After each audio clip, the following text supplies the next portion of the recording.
Thank you, Mr. Chairman. Now, Mr. Chairman, there is a strong precedent in this House not to bring the Chair into the debate. I'm going to depart from that on this occasion, sir, only and very gently to note that you are a member in another capacity of the esteemed Regulations Review Committee, on which, in fact, we serve together. And the Chair will have almost, I'm sure, uppermost in his mind at this time that the Regulations Review Committee has a tradition of objecting to legislation where the date of royal assent or the date in which a bill comes into force is not specified in the primary legislation. That is seen as very, very poor drafting practice. And what normally happens, sir, as you know, is that the committee, the Regulations Review Committee, will write to the substantive subject select committee, in this case it would be the Commerce Select Committee, asking them to invite the Minister to reconsider whether in fact there should be a fixed date put into the equivalent clause, the commencement clause. Now, that's where we run into problems with this bill. And I guess it's yet another little proof of why we shouldn't be here on a Friday night trying to ram a bill like this through all stages, because there is no substantive select committee which the Regulations Review Committee can write to object about the fact that it does not have a proper commencement clause in it. This is an open-ended commencement clause.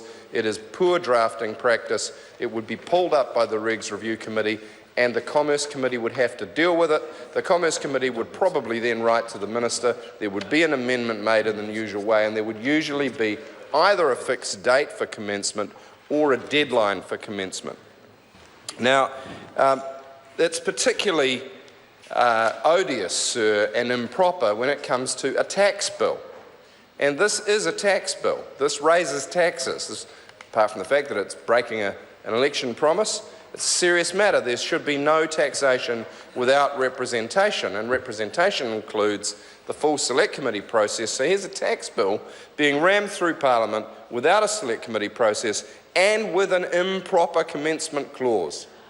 The Regulations Review Committee would take this very, very seriously. It would write to the Subject Select Committee, the Commerce Select Committee, and it would ask for an amendment or consideration of an amendment on that point.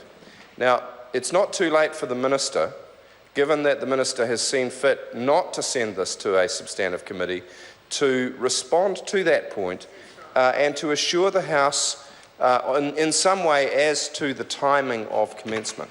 Now, it may be that the government may see available to, by supplementary order paper, amend this commencement clause to give, at the very least, a back-end assurance to the public that, that there will be some certainty about this, because as my colleague, Mr. Hipkins, Dr. Hipkins, has said, that there is a very important precedent, which we're not allowed now to refer to, from a small European country, where royal assent was withheld on a matter of almost equal import as this unjustified, unwarranted, and improperly drafted piece of tax law, which we are ramming through the House on the dead of a Friday night, Mr. Chairman. And so, Mr. Chairman, I invite you, sir, to ask the Minister to take a call and to at least share with the House your experiences on the Regulations Review Committee, sir, where you know.